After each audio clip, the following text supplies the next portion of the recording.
लोग, मैं doctor Manoj Tawani, director Tawani tutorials, आप सभी का स्वागत करता हूं।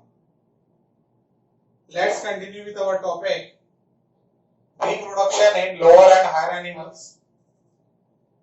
इस टॉपिक को सीबीएसई के टेक्स्ट बुक में रिप्रोडक्टिव हेल्थ इस नाम से भी जाना जाता है, और अभी जो हम हेडिंग पढ़ रहे हैं इसी हेडिंग को पढ़ रहे हैं जिसका नाम है रिप्रोडक्टिव हेल्थ करके। तो रिप्रोडक्टिव हेल्थ क्या चीज है? बड़ा सिंपल सा शब्द है। फिर रिप्रोडक्टिव ऑर्गन्स के बारे में बातचीत करेंगे, उसके हेल्थ स्टैंडर्ड्स के, उसके पैरामीटर्स के बारे में बातचीत करेंगे। इतना ही नहीं, उसके कुछ डिफरेंट एस्पेक्ट्स और डिफरेंट गोल्स के बारे में भी हम लोग बातचीत करेंगे। तो सबसे पहले WHO वर्ल्ड हेल्थ ऑर्गेनाइजेशन ने किस तरीके से रिप्रोडक्टिव हेल्थ को डिफाइन किया है, पहले हम उस पर चर्चा करते हैं, बाकी फिर वन बाय वन सारे पॉइंट्स हम कवर करेंगे। तो सबसे पहले WHO की बनाई गई जो डेफिनेशन है रिप्रोडक्टिव हेल्थ को लेकर क्या है, इसको समझने की कोशिश करते हैं।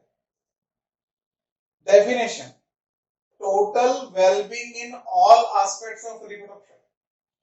टोटल वेलबींग मतलब हर तरीके से रिप्रोडक्शन प्रोसेस के सभी एस्पेक्ट्स को कवर करना है। टोटल वेलबींग मतलब हर तरीके से। अब कौन से पॉइंट्स कवर करने की बात हो रही है?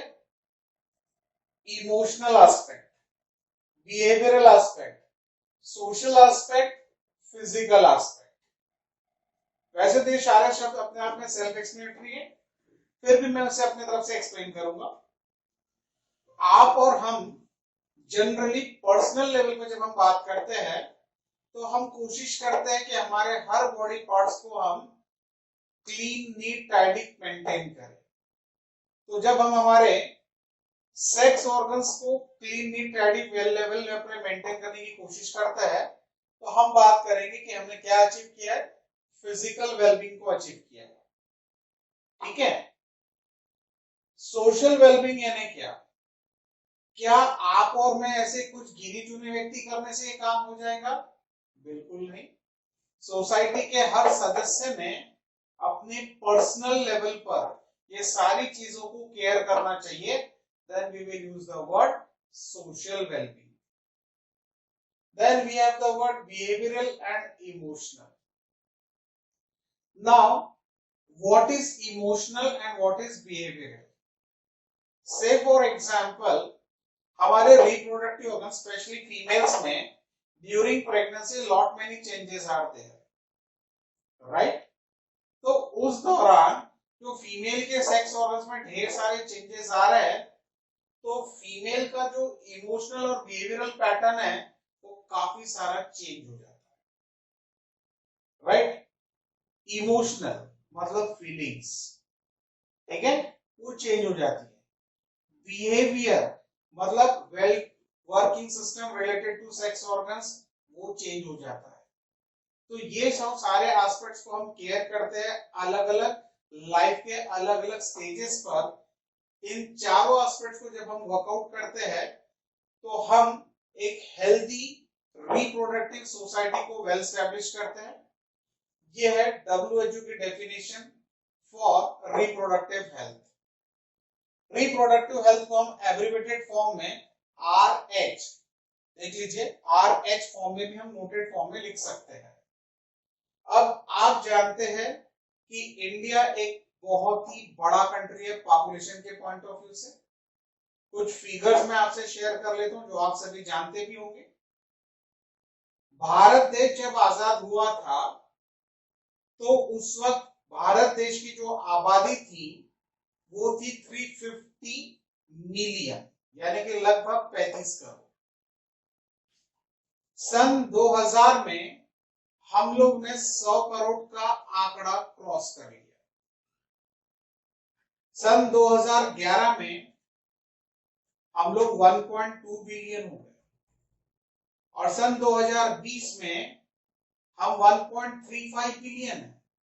मतलब ये कि पिछले 20 साल में हमने 35 करोड़ से आबादी भारत की बढ़ाई है, जो कि eight the time of independence हुआ करती थी।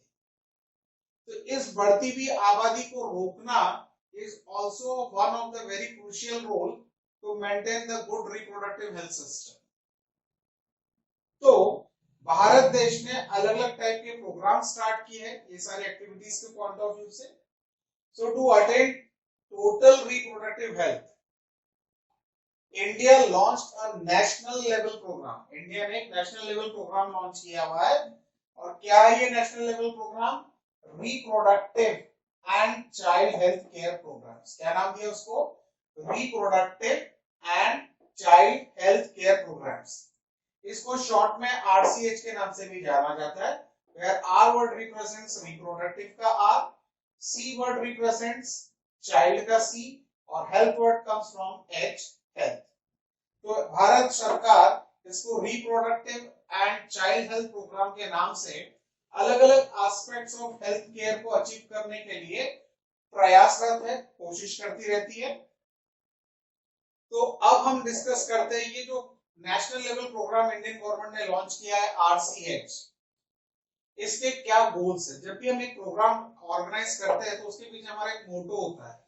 जैसे हमने सो फॉर एग्जांपल हमने सोचा कि हम एक बर्थडे पार्टी ऑर्गेनाइज करेंगे. तो बर्थडे पार्टी जब हम ऑर्गेनाइज करेंगे तो उसके पीछे हमारा गोल है कि हमारा कोई क्लोज है या हम खुद है जिसका हमको बर्थडे सेलिब्रेट करना है, या हमारे कोई फैमिली फ्रेंड है, या फिर हमारे रिलेटिव्स है किसका, जैसे भाई है, सिस्टर है, मम्मी है, पापा है, किसी का हमको एक बर्थडे सेलिब्रेट करना है. तो वो हमारा क्या हो गया? गोल हो गया. फिर हम लाइन ऑफ एक्शन प्लान करते हैं कि किस तरीके से हम इस गोल को अचीव करेंगे.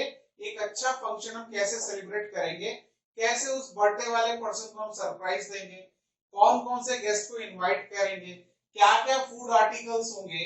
तो ये सारी चीजों की हम क्या करते हैं? प्लानिंग करते हैं और बाद में उसको एग्जीक्यूट करते हैं. राइट बच्चों? तो उसी तरीके से ये जो RCH प्रोग्राम गवर्नमेंट ने लॉन्च किया है उसके अपने कुछ गोल्स है कि ये प्रोग्राम क्यों लॉन्च किया गया है. ठीक है, जैसे हम एक पार्टी ऑर्गेनाइज कर रहे हैं तो हमारे जो नियरेस्ट डियरेस्ट उसका हम बर्थडे सेलिब्रेट कर रहे हैं, तो हमारा एक गोल है कि उसको एक खुशी मिलनी चाहिए, वो हमारा गोल होता है. और फिर वो पार्टी ऑर्गेनाइज कैसे होगी उसके कुछ मेथड्स हम लोग प्लान करते हैं.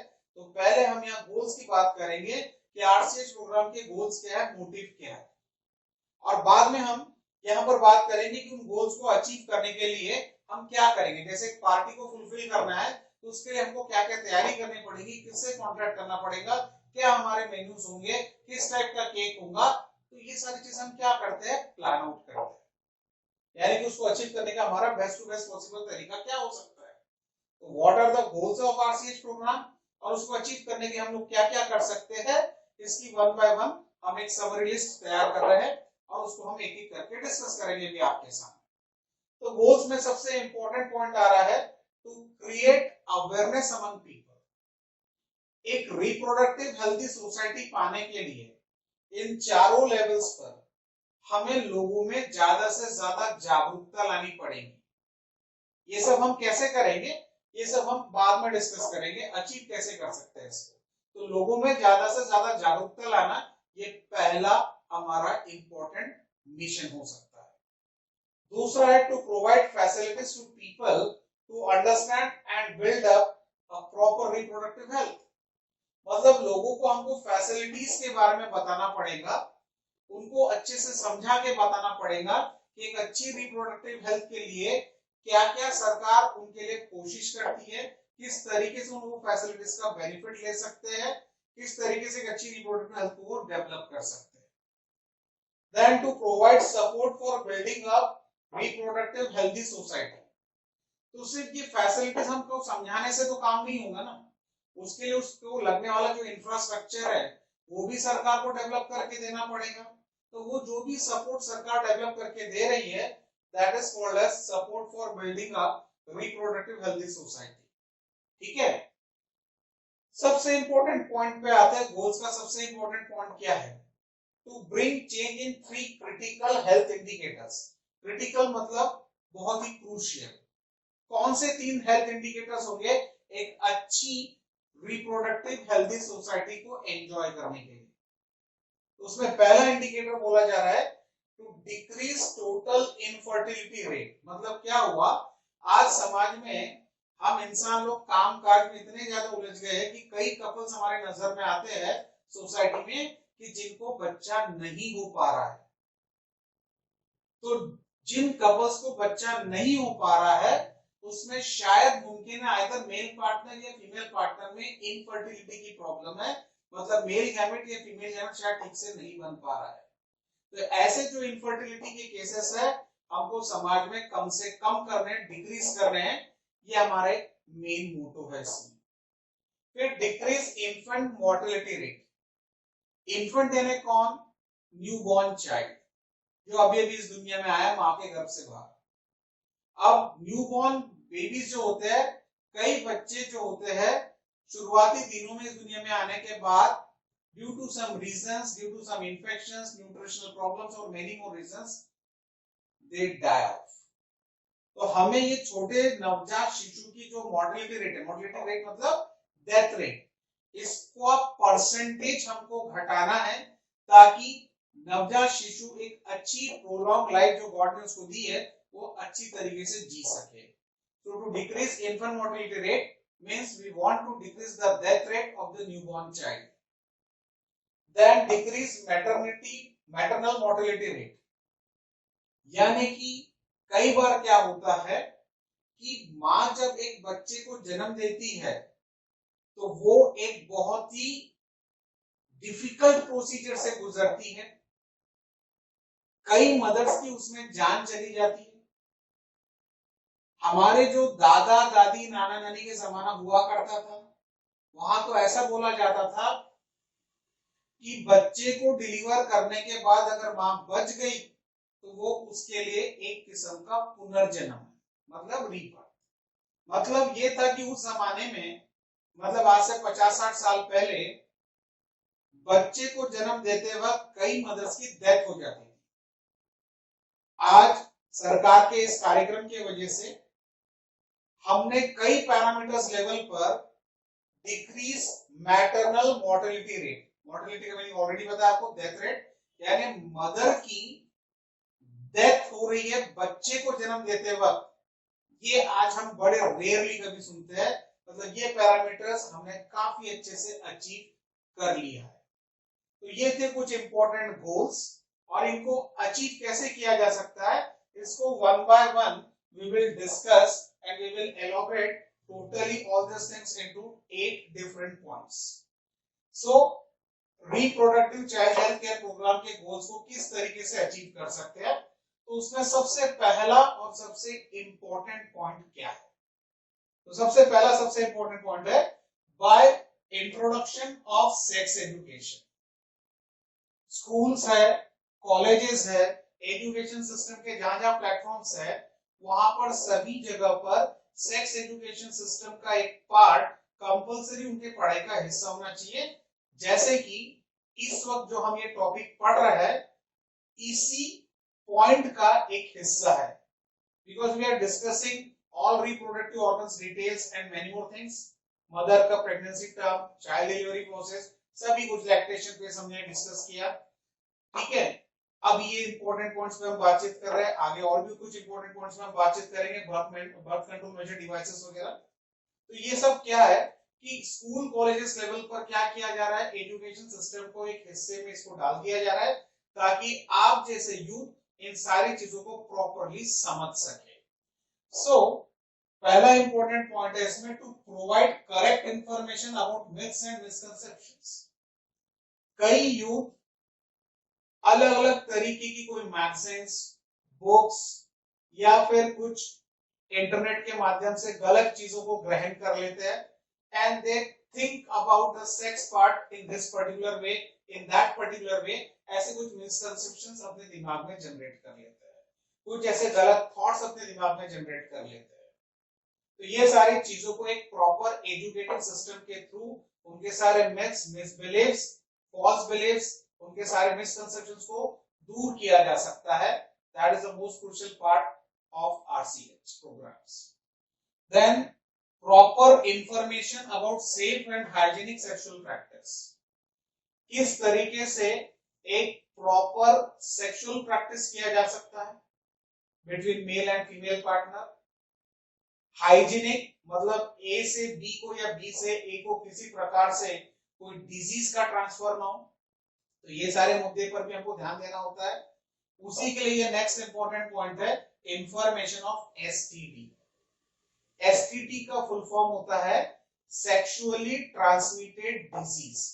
फिर से सुनिए, सेक्सुअली ट्रांसमिटेड डिजीज मतलब क्या कि अगर ए और बी मेल और फीमेल पार्टनर है, किसी एक को भी ये डिजीज है तो ए से बी को हो जाएगा या बी से ए को हो जाएगा। उदाहरण के तौर पे I have given an example of AIDS, जो मेल से तो फीमेल को या फीमेल से मेल को ट्रांसफर हो सकता है, तो that has to be care of. इसलिए हमने ये पॉइंट डिस्कस किया, safe and hygienic sexual practice. Then information about adolescence and reproductive organs. Adolescence युवावस्था, जब बॉडी में ढेर सारे चेंजेस हो रहे हैं, हार्मोनल चेंजेस की वजह से उसके बिहेवियरल और इमोशनल चेंजेस होने चालू होते हैं, attraction for opposite sex start हो जाता है, तो ये सारी चीजों को प्रॉपरली समझना बहुत जरूरी है। एडोलेसेंस में कोई गलत काम ना हो जाए, नहीं तो जिंदगी भर पछताना पड़ता है। एडोलेसेंस नॉर्मली कौन सा एज ग्रुप है, ध्यान से सुनिएगा, एक 10 to 11 ईयर से लेकर जो 17-18 साल का पीरियड है, जिसको आप लोग की भाषा में टीनेज भी कहते हैं, उसे नॉर्मली एडोलेसेंस कहते हैं। और उस पीरियड में कुछ गलत डिसीजंस लेना, गलत चीजों को वर्कआउट करना लाइफ को स्पॉइल कर सकता है। इसलिए इन सभी चीजों की जानकारी एजुकेशन सिस्टम के माध्यम से बच्चों को प्रोवाइड करना बहुत बहुत जरूरी है, ताकि वो गलत चीजों को ग्रहण ना करे, सही चीज क्या है उसको समझ सके। लेट्स टॉक रिप्रोडक्टिव ऑर्गन्स के बारे में प्रॉपर इंफॉर्मेशन। तो ऑलरेडी इस टॉपिक में हमने male reproductive system, female reproductive system, gametogenesis, oogenesis, female reproductive cycle, menstrual cycle, उनके hormonal controls and many more aspect we have already discussed in detail as a part of this RCH program. Then awareness through audiovisual and print media. यही सारी चीजों का awareness जो लाना है, उसके लिए जरूरी हमारे पास क्या हो सकता है, तो कम्युनिकेशन सिस्टम। अब communication system audio visual it can be radios, ठीक है, it can be TVs with different types of channels elaborating all these types of information. Print media, it can be books, it can be magazines, it can be newspapers. तो इससे society में हम अच्छा खासा awareness generate करने की कोशिश कर सकते हैं। The next important point is by educating youth.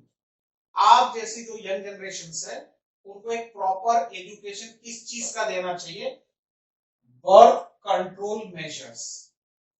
क्योंकि मैंने जैसे आपको आंकड़े दिए भारत देश के आबादी के ग्रोथ के, उसमें ये मुद्दा बहुत इंपॉर्टेंट है, बर्थ कंट्रोल मेजर्स। इस पर हम आगे चर्चा भी करने वाले, कौन कौन से कैसे कैसे तरीके से बर्थ कंट्रोल मेजर्स अडॉप्ट कर सकता है एक कपल, उस पर हम बाद में चर्चा करेंगे। तो इसकी प्रॉपर एक जानकारी होनी चाहिए हर एक कपल को, बर्थ कंट्रोल मेजर्स कौन से अडॉप्ट किए जा सकते हैं। फिर pre and post natal care मतलब क्या, बच्चा होने से पहले जो 9 महीने की प्रेगनेंसी पीरियड है, उस वक्त मदर की केयर कैसे लेनी, बच्चा होने के बाद मदर की केयर कैसे लेनी है, उस बच्चे की केयर कैसे लेनी है, that is post natal care. तो प्रेगनेंसी के 9 मंथ्स के दौरान जो अपने को केयर लेना है, that is pre natal. Child deliver होने के बाद जो केयर लेना है मदर की, दैट इज पोस्ट नेटल। तो प्री नेटल यानी before pregnancy terms gets over, यानी पार्चुरेशन के पहले, एंड पोस्ट नेटल मतलब after parturition. Then importance of breast feeding. आजकल की कुछ मदर्स यूथ बहुत ही ज्यादा कैरियर कॉन्शियस होने की वजह से, जॉब ओरिएंटेड होने की वजह से प्रॉपरली बच्चे का मिल्क फीडिंग प्रोसेस पे ध्यान नहीं दे पाती है कुछ महिलाएं। इसीलिए प्रॉपर ब्रेस्ट फीडिंग का वो बच्चे को क्या एडवांटेज होगा, मिल्क फीडिंग का क्या एडवांटेज होगा, इसलिए हर एक फीमेल को, हर एक मेल को ये जानकारी होना बहुत जरूरी है। क्योंकि अगर बच्चे के शुरुआती समय में न्यूबॉर्न चाइल्ड को प्रॉपर मदर मिल्क का फीडिंग नहीं मिलेगा, तो उसकी इम्यूनिटी सिस्टम कमजोर रह सकती है, लाइफ लॉन्ग उसको कई किस्म की रोग घेर सकते हैं, एवरी नाउ एंड टाइम वो बीमार यानी इल हो सकता है, क्योंकि उसकी इम्यूनिटी सिस्टम कमजोर रह जाती है अगर मदर से उसकी proper feeding for at least minimum of 6 months to 1 year तक कंटिन्यू रहनी चाहिए, minimum of 6 months। Let's continue further. Fourth point, by developing awareness about, किस चीज का awareness, problems due to uncontrolled population growth. भाई बढ़ती हुई आबादी जो है उसका बहुत ही दुष्परिणाम हो रहा है अलग अलग तरीके से, तो हमें उसका अवेयरनेस होना बहुत जरूरी है। जैसे मैंने आपको शुरू में आंकड़े बताए कि हम सन 2000 से लेकर आज 2020 में आ गए, तो फिगर 1 करोड़ से 1.35 सॉरी 100 करोड़ से 135 करोड़ हो गया है। मतलब लगभग 35 करोड़ से हमारी इंक्रीमेंट हो गई आबादी में, जितनी की हमारे देश की आबादी थी eight the time of independence. तो अब इतने रफ्तार से अगर आबादी बढ़ेगी तो इसके दुष्परिणाम बहुत सारे हो सकते हैं। ठीक है, हम बच्चों को प्रॉपर एजुकेशन नहीं दे पाएंगे। ठीक है, हम बच्चों को प्रॉपर फूड नहीं शायद खिला पाए क्योंकि हम उतना अफोर्ड नहीं कर पा रहे, क्योंकि ज्यादा बच्चे होंगे तो खर्चे फैमिली के बढ़ जाएंगे। तो ये सारी चीजों को ध्यान में रखना बहुत जरूरी है। Then social evils like sex abuse and sex related crimes.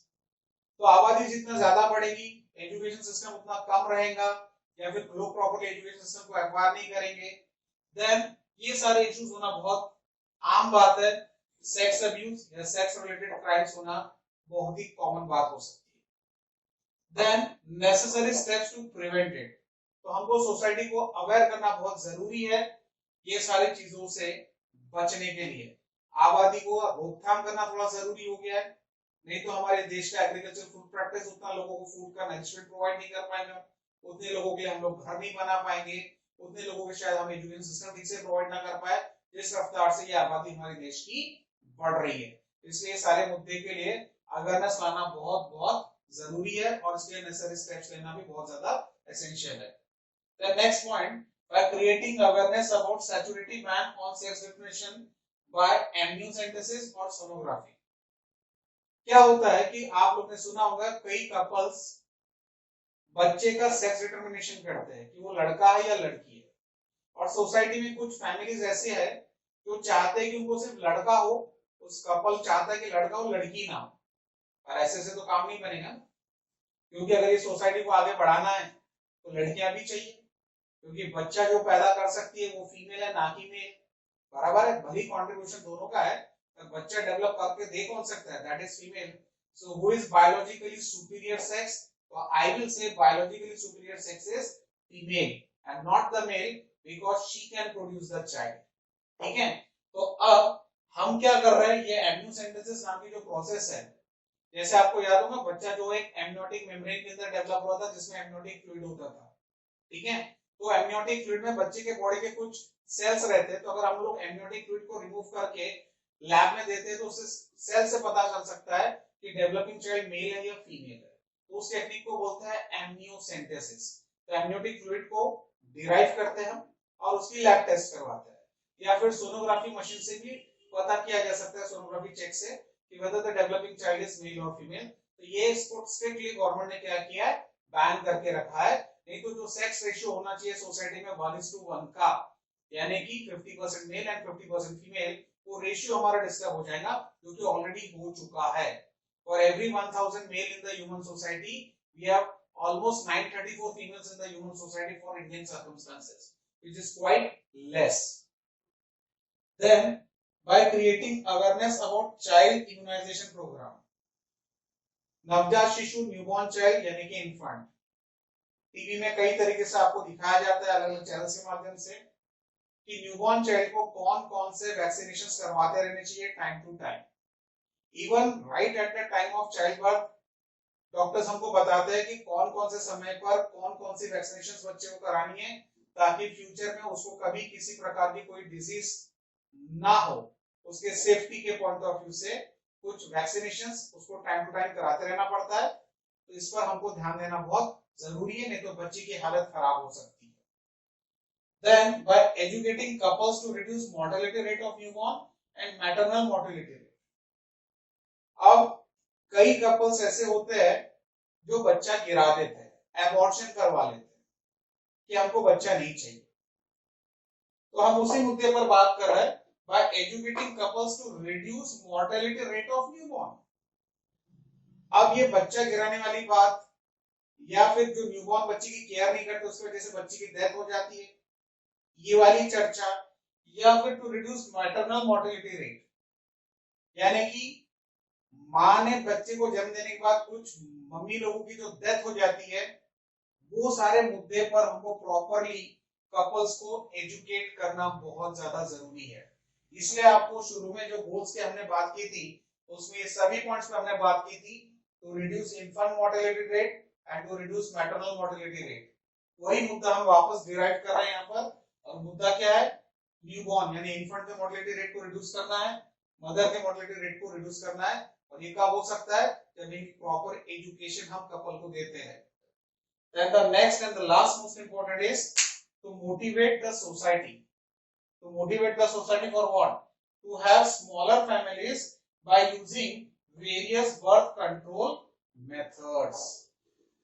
हमारे दो गवर्नमेंट ने एक नारा चालू किया था, एक स्लोगन चालू किया था कि हम दो मतलब मियां बीवी और हमारे दो यानी कि हमारे दो बच्चे, इस टाइप की स्मॉल फैमिली साइज अगर हम रखेंगे तो आबादी को हम भारत देश के नियंत्रण में रख सकते हैं, कंट्रोल में रख सकते हैं। तो इसलिए स्मॉल फैमिली साइज को गवर्नमेंट बहुत ज्यादा प्रमोट करती है, यानी कि मिनिमम फोकस रहती है कि हम दो हमारे दो, ये स्लोगन उन्होंने गवर्नमेंट ने लॉन्च किया था बहुत पहले। और इसके लिए फिर करना क्या पड़ेगा, you have to adopt various birth control methods. तो इसलिए शादीशुदा कपल को बहुत अच्छे से बर्थ कंट्रोल मेथड्स कौन से यूज करने चाहिए इसकी जानकारी होनी चाहिए, ठीक है। और ये मेथड्स अगर वो अडॉप्ट करते हैं और हम तो हमारे दो वाले मुहावरे को फॉलो करते हैं, तो हो सकता है कि जिस रफ्तार से भारत देश की आबादी बढ़ रही है उस रफ्तार को हम काफी हद तक नियंत्रण या कंट्रोल या रोकथाम करने की कोशिश कर सकते हैं, जो कि हमारे आरसीएच प्रोग्राम का एक मेन मोटो है। तो ये था आरसीएच प्रोग्राम के डिटेल्स, गोल्स और उस ऑब्जेक्टिव्स को अचीव करने के कौन कौन से डिफरेंट मेथड्स है जो मैंने भी आपसे शेयर किए। I hope you might have enjoyed this lecture. Thank you.